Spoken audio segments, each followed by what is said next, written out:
everybody, welcome back to my channel. Just want to say a couple of things real quick about the last video, which was on Kylie Rodney. Since I put that out, there's been like a sort of, not really a break in the case, but one of the other true crime YouTubers out here went ahead and sent a letter, well, an email rather, to the sheriff's department out there in Placer County, just because he was asking, like, are you guys gonna confirm or deny whether you have this video of Nick the tow truck, or, roadside assistance guy helping whoever he helped the following day? Like, he was asking the police if they have that information and if they can release it. And they did answer him back, and I found it quite interesting, because they didn't really say much except that the case is still open. I didn't know that. I thought they ruled it an accident and closed it. So I'm actually kind of glad to hear that it's still open. Alright, so now on to the next topic here. So it was really hard for me to pick which one I want to do, which, case I want to talk about next. And I was back and forth, like, I really kind of want to cover the Idaho 4, but it's because that's still so new, I think that I'm going to wait until there's a little bit more to say. So today I'm going to be talking about Delphi. I don't know, most people know it as, I think they called it the Snapchat murders back when it happened.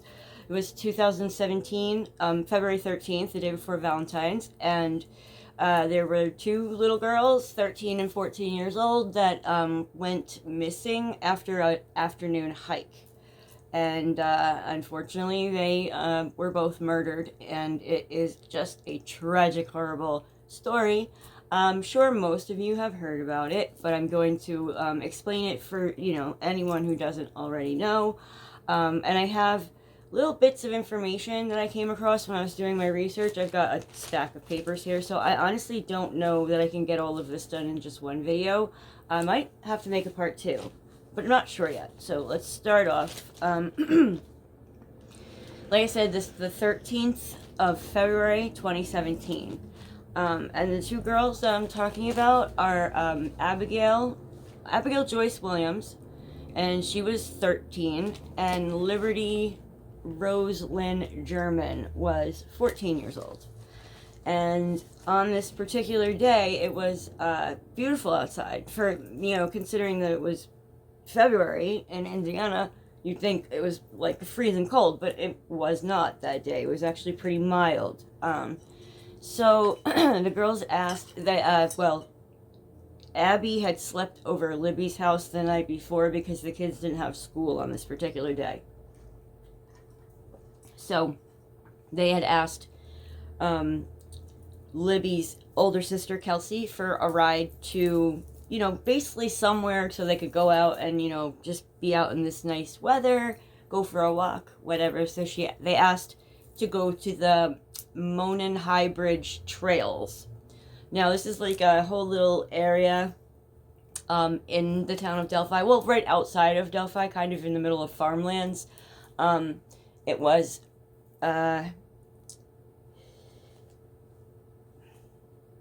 hate when I do that. Totally lose track of train of thought.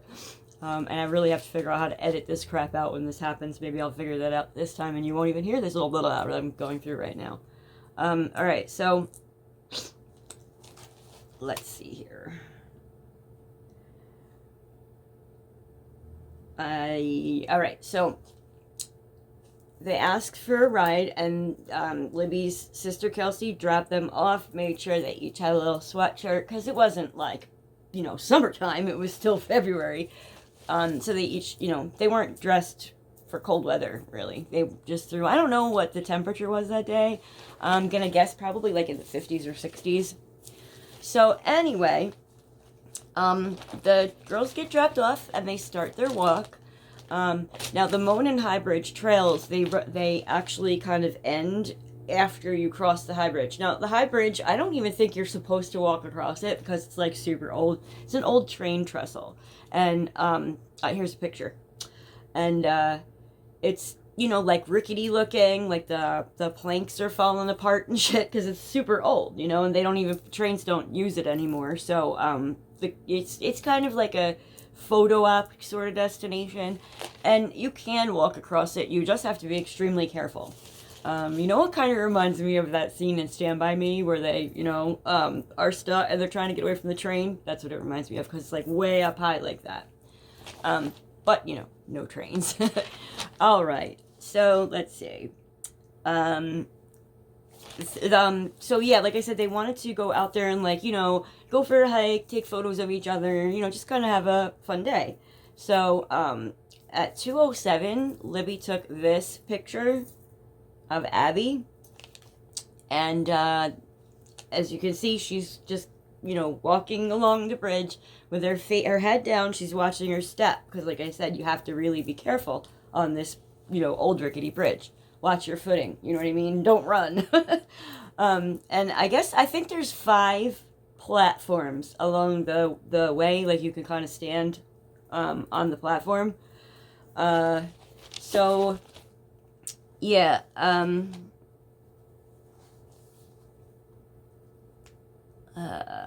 right. So I guess the girls were supposed to be picked up around 3 something from their Libby's father. His name's Derek. Now Libby lived with her dad and her grandparents. They're Mike and Becky Patty, and his name is Derek. So let's see. Oh, and you know, Kelsey is the big sister, and then there's Libby. And Abby was Libby's best friend, so she was, you know, always over the house. So yeah, so when Derek gets to the High Bridge Trails to, like, pick them up, the girls are nowhere to be found, you know, and they're, you know, at first he didn't really, he called his mom, which, you know, that's Becky Patty, Libby's grandma, and, you know, did you happen to come and pick them up? Like, they're, you know, I can't find them. So you can't find them. So, you know, he got out of the car and he walked all along the trails, and he walked up over the bridge, and just no sign of Libby and Abby.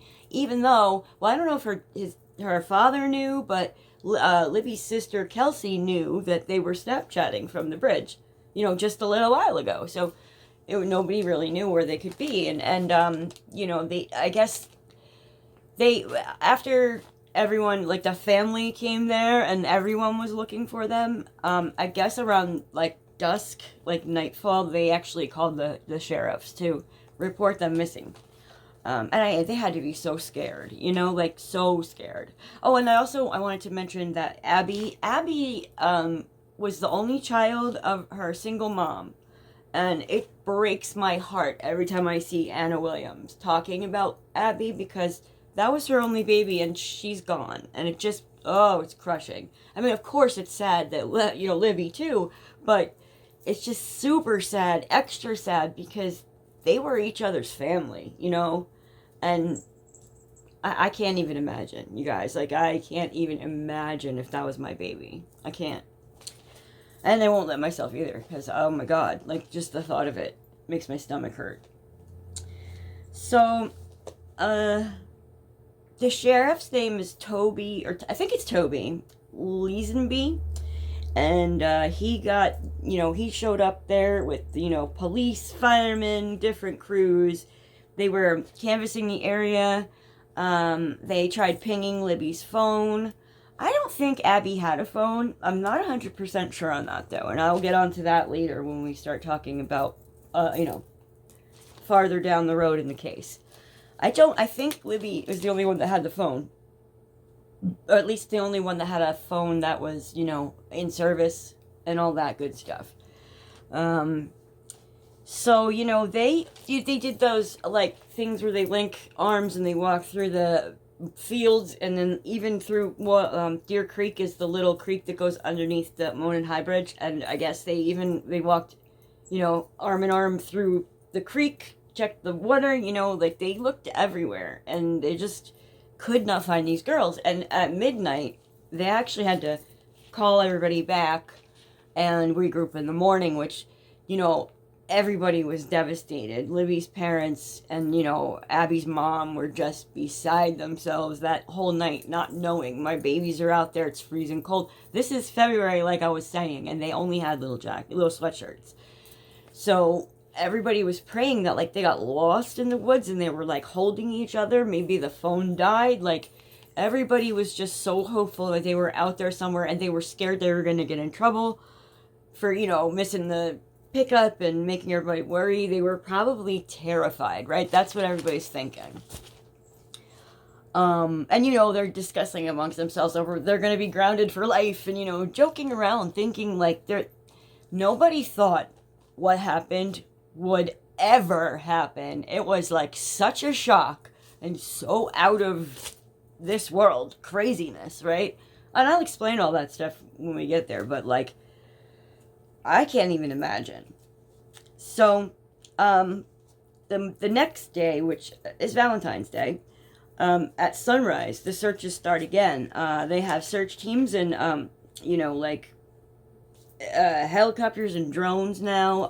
Like I said, more people in the water. And so, yeah, February 14th at 1:50 p.m., they found 2 bodies on the site of Deer Creek. Obviously 2 female bodies. And, obviously children, young girls. Not children, teenagers, not even teenagers. They were so young. They were just babies. You know, 13 and 14 is not grown up. It's barely even a teenager, if you ask me. So, Indiana State Police, Kim Riley, and Carroll County Sheriff Toby Leesenby, and then Delphi Police Chief Steve Mullins, they had a press conference to announce that they've been found. Their IDs, of course, had not yet been confirmed, but, you know, everyone pretty much knew. So, yeah, I guess they wanted, somebody had to, you know, positively ID them, and I think it was the grandpa that did it, Mike Patty. I think that was who went in and actually confirmed, like, yes, this is Libby, and yes, Abby, you know. Law enforcement to this day has not told us how they were killed, or, you know, if there was any SA involved, or, you know, anything. We didn't know anything except that they were dead and nobody knew who did it. Alright, so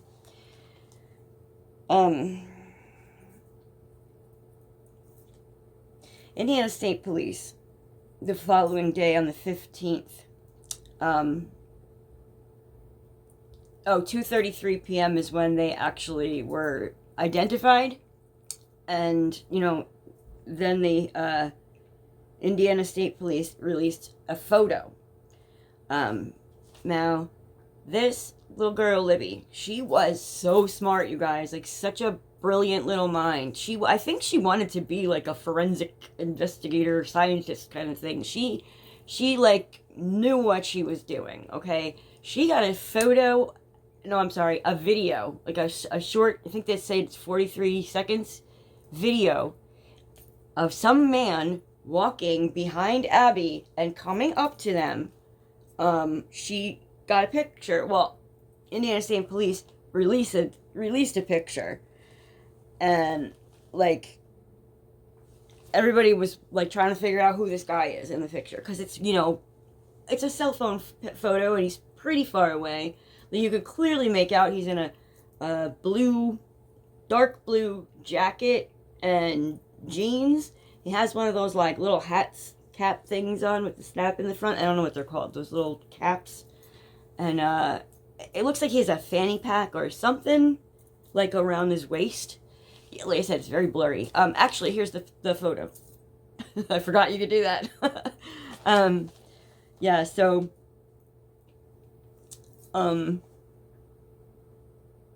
everybody's, you know, trying to figure out who this guy is. They also had some witnesses, and I'll explain more about that later.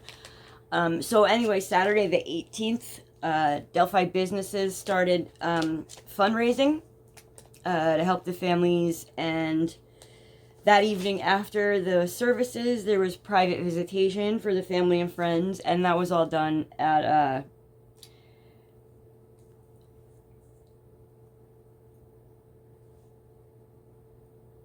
I'm sorry, I couldn't even read my handwriting.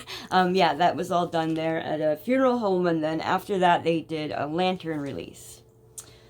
Sunday the 18th, they make an announcement that the man on the bridge in Libby's photo is the main suspect in the case. And now, they have also released a clip.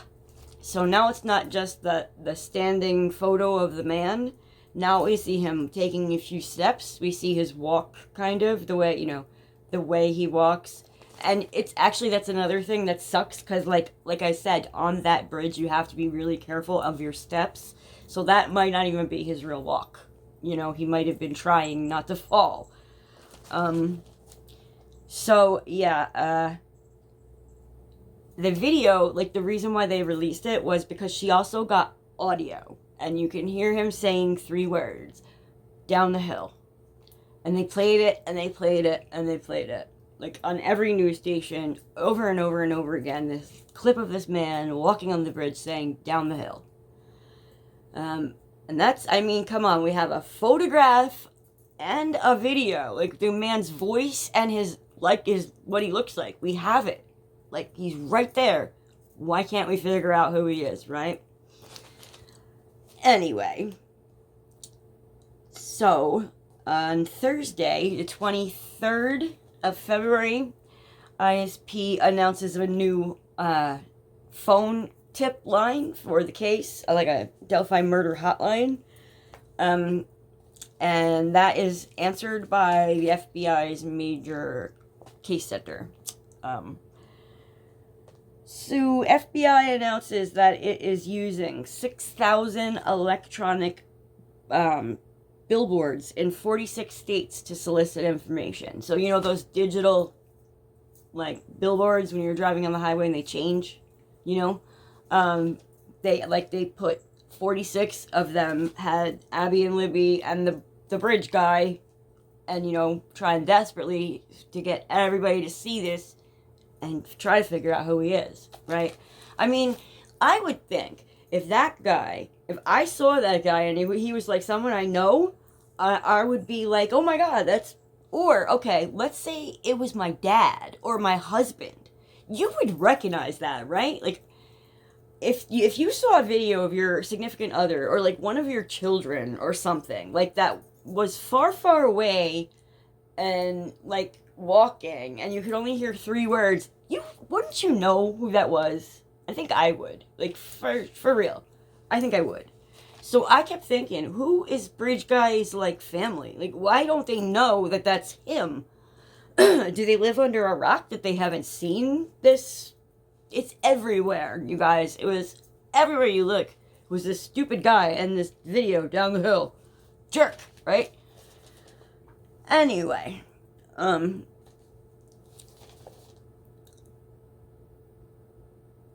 February 24th, it was a Friday night, and I thought this was really sweet. That's the only reason I'm mentioning it. They did, Light Up Delphi, where they put orange light bulbs in all of their porch lights, and that's, as a tribute to the girls.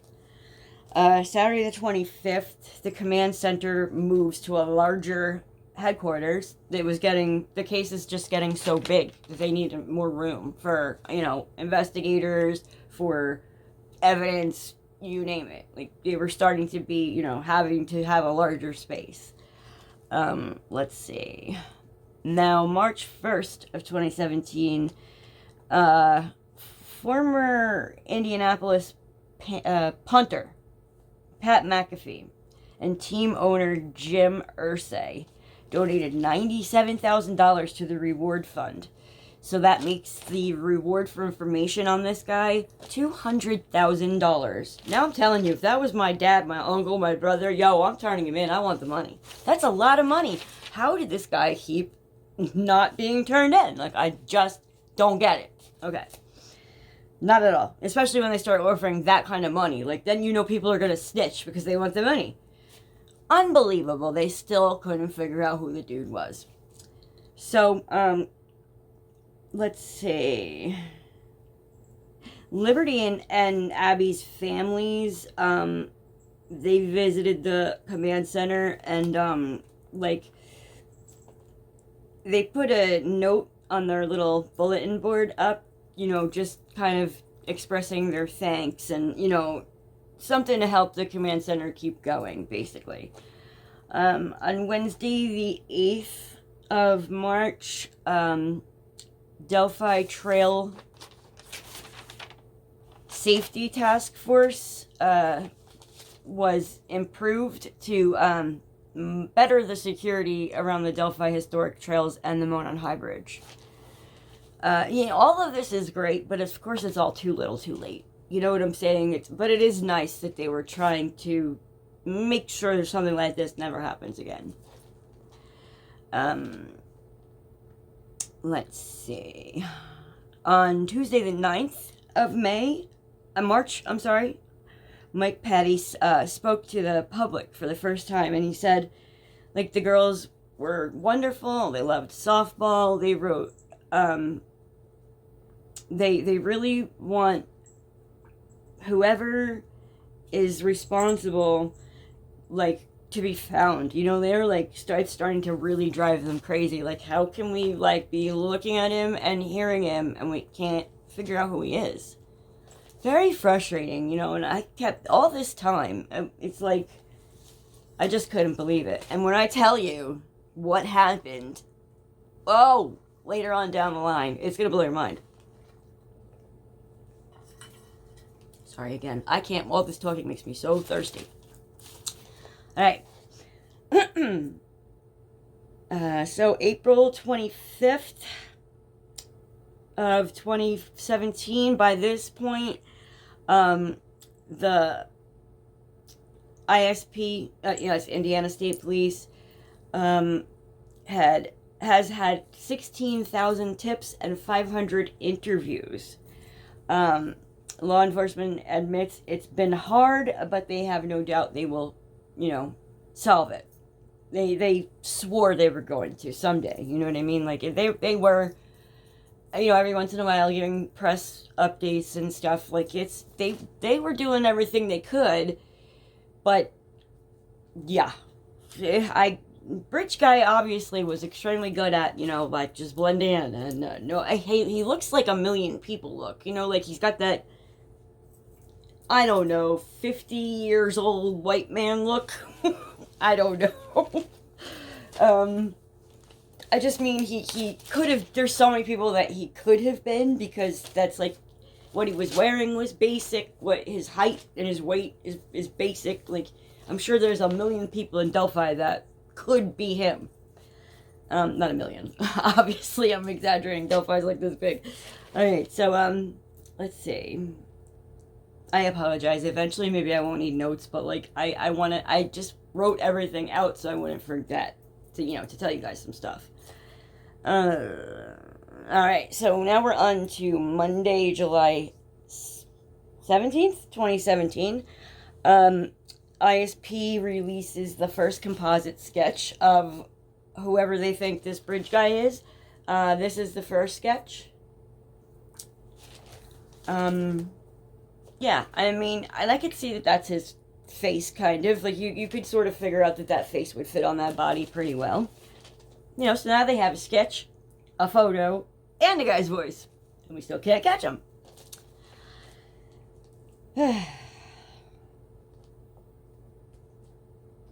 Wednesday, August 26th. Families, they unveiled this new location and details of this beautiful sports complex that they were dedicating in memory of Abby and Libby, which was so cool because, like I said, they were really into softball and, like, that was their thing. So now there's a whole sports, sports complex named after them.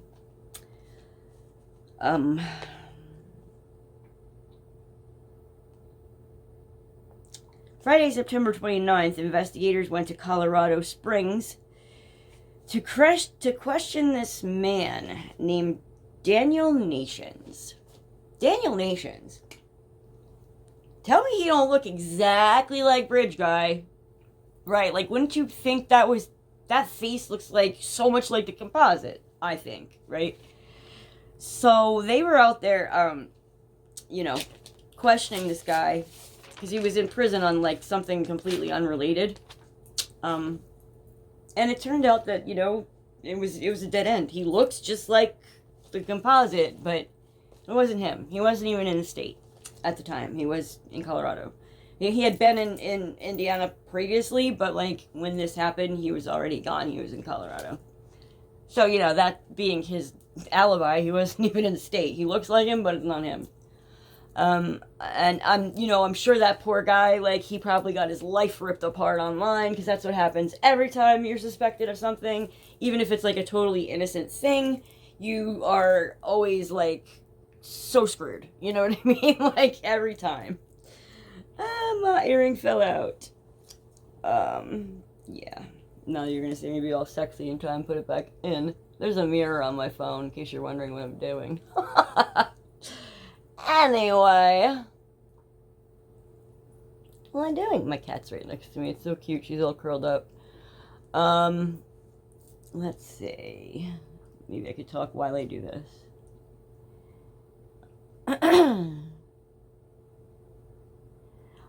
Wednesday, December 13th, the families went on Dr. Phil. And I think it was the families and ISP, Doug Carter, who I think is such a sweet guy. Like, he's the guy that you always see talking about the Delphi murders. He's just seems like such a nice, down-to-earth man. Like, one of the few police officers that I get a really nice vibe from. So, like, he was on Dr. Phil with the families, and they were able to get the tips up by 500%, like, just by going on Dr. Phil. Alright, and then Monday, December 25th, was, the first Christmas without the girls, obviously. Very sad. Abby's mom, honestly, didn't even put up a tree. She was just so heartbroken without her baby.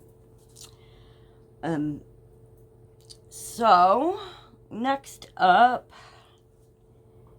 Daniel Nations was released from Colorado on unrelated charges of felony, and he was moved to Indiana for failing to register as a SO. That's the only thing that he was in trouble for this time, right? But like I said, looks just like the composite. It's so weird because it's not him.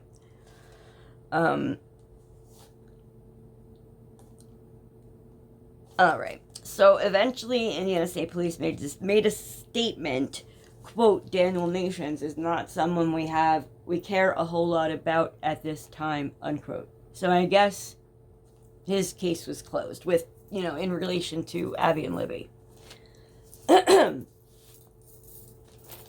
So,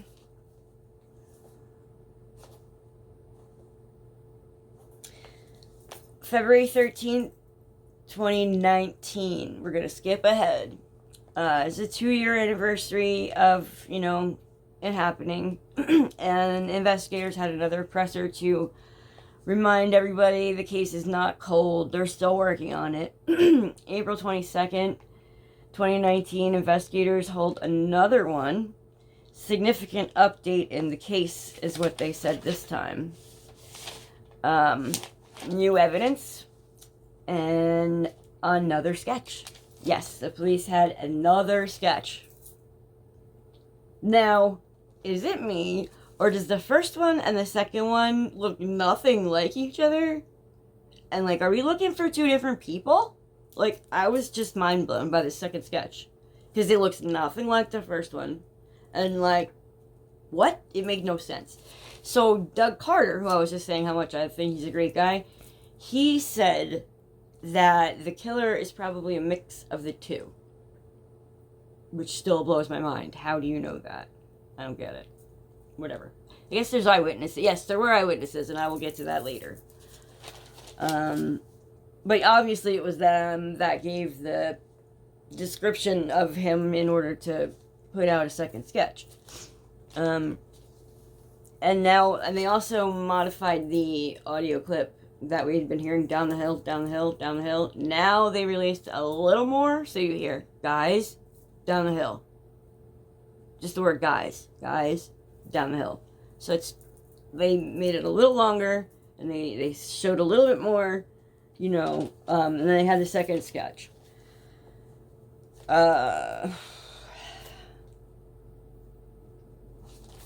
June 6, 2019, jump up another year, right?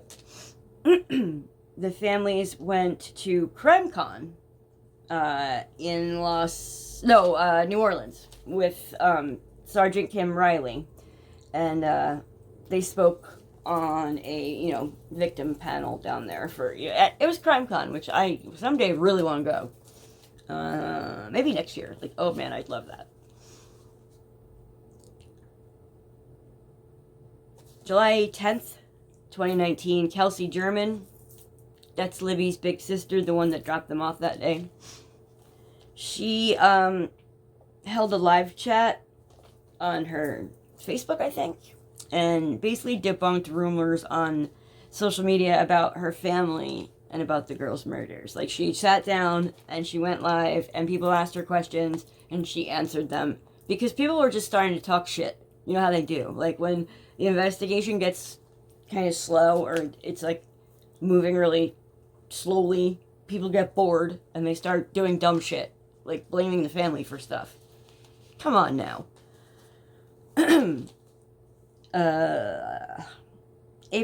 February 25th of 2020, the families went on to Dr. Oz. Now, this was for the second time, and of course, just to share their stories. And then April 27th, 2021, investigators have a new person that we're looking at. This man named James Chadwell. He was arrested and accused of kidnapping and beating a young girl in a town called Lafayette. So yeah, that's disgusting. An ISP asked for information on a social media account with the profile name Anthony_shots. This was December 6th, 2021. Okay? So what, 17, 18, 19, 20, 4 years on. And now we're looking for a profile. Anthony_shots. This is what it looked like. And this, apparently, person had been talking to Libby. Okay? Through Snapchat, I think. I think he found her on Instagram, and they were talking on Snapchat. I don't have Snapchat. That's one that I never did. I don't have TikTok either. Like, sue me. But I don't know how to use either one of them. And I think with Snapchat, you can, like, delete the messages or something. I think that's why he wanted to move over there. So, like, their conversations, they could get rid of them. Because Anthony_shots is a catfish. Obviously. I mean, look at the kid. That kid actually now he was a male model, and now he's a police officer in, like, Alaska or something. He's really good looking. But I digress. So they're looking for this, Anthony Shots. February 10th, 2022, ISP Superintendent Doug Carter talked to WRTV and said he believes that the case could be solved in less than 3 years when he retires. He said 3 years, 2 years, it could be today. We continue to move in a positive direction, is what he said. All right, now we need to talk about Keegan and Tony Klein. When we bring up Anthony Shots, and I said he's a catfish, it is because this is the dude who was really talking to Libby and Abby. Charming, right? He is, he's a pedo. He's a chomo. Well, I don't know about a chomo, but he's a pedo. Because he was using the Anthony Shots profile to talk to little girls all over the place and get them to send him naked pictures or video or whatever. All kids, underage little girls, okay? Libby was one of them that he was speaking to. It's Keegan. Now, Keegan's dad, Tony, lived with Keegan, and Tony has rather the shady past, and he's kind of a scary dude. He hasn't been questioned or brought in or anything, I don't think, but Keegan is in jail. And Keegan's been in jail for a while,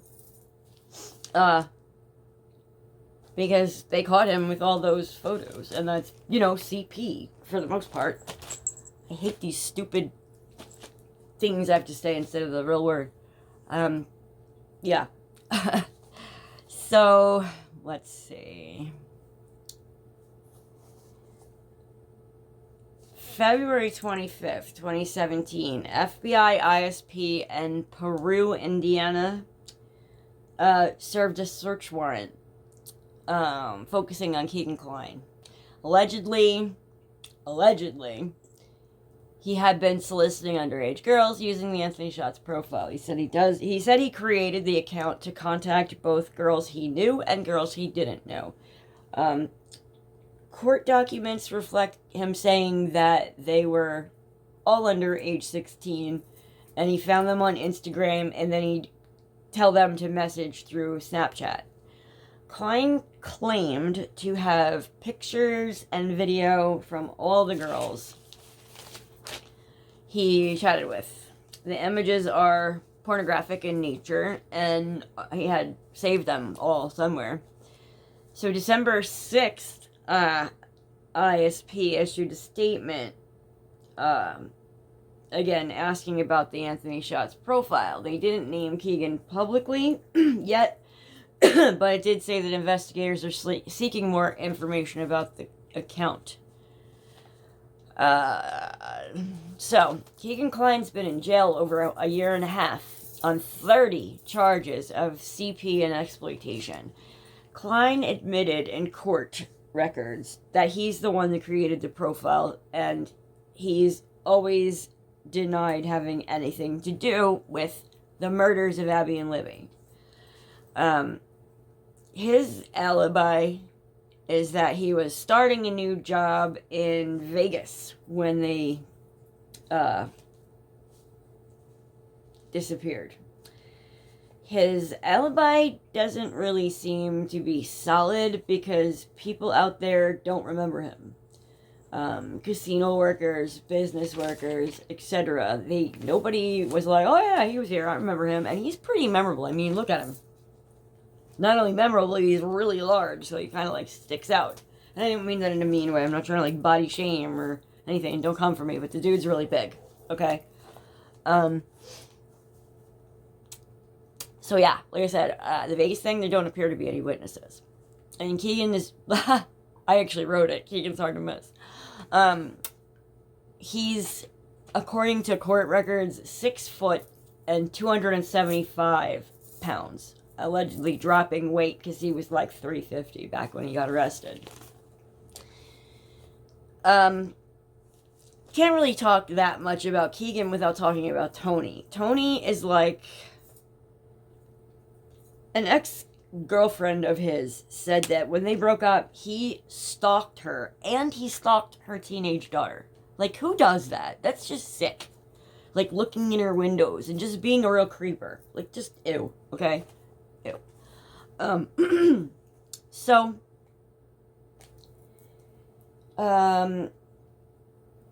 he's also threatened kids with guns, including his own son, Keegan. And he may have had access to Keegan's devices. Like, he could have been on the Anthony Shots profile as well. I mean, like I said, he pulled a gun on his own son. What would he do to 2 little girls in the woods alone? Like, ugh, I shudder. It's just disgusting just to think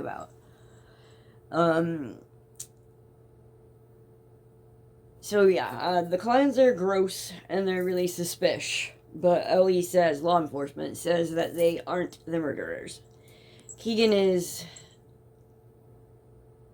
like I said, he's being held on completely unrelated charges. Like, they don't have anything to do with the murders, except possibly the photos. I don't know if he has, like, nudies of Abby and Libby. I don't know. But on the whole, like, you know, cyber world, the little cyber world, the last person that Liberty spoke to was Anthony Schatz.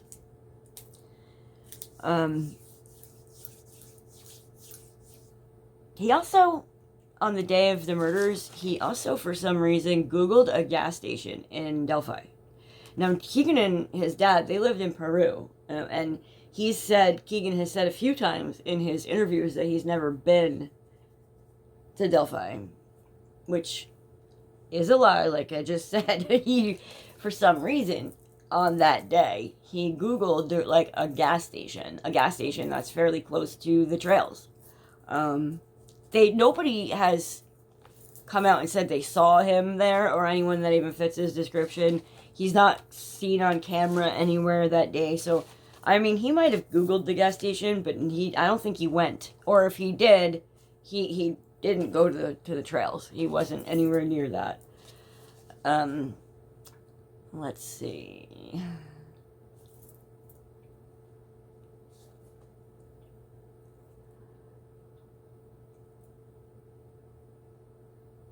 Okay, so, like, Keegan's done a couple of interviews. Now, actually, I think he's only done, like, one, and you can see he's, like, on the phone at the jail, and he's talking, and he does say, like, I think I was the last one to talk to Libby, you know, like, just on Snapchat, and he's, I swear it had nothing else to do with it, like, and then, okay, so the following, on the 14th, like, the day after it happened, Kelsey, Libby's sister, was in her Snapchat account and asking everybody that she was speaking to, you know, if they knew anything.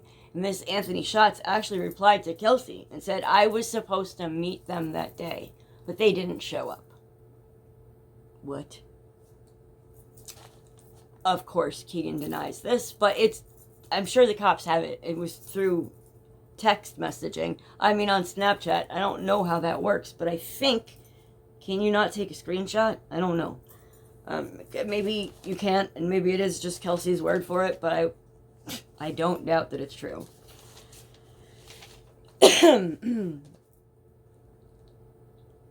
Alright. Fast forward to October of this year. I love October. It's my favorite time of the year. And this felt like a birthday present, because my birthday is the last weekend. The last couple days of October is where my birthday is. So I was so excited when on like October 28th, they made an announcement that they had somebody being charged with these murders. Dude, I was so excited. Like, so excited. They finally got somebody. They finally figured out who the guy was on the bridge, right? I'm like, all excited. God, I'm so thirsty. You know what? I think I'm going to take a break. I shall return.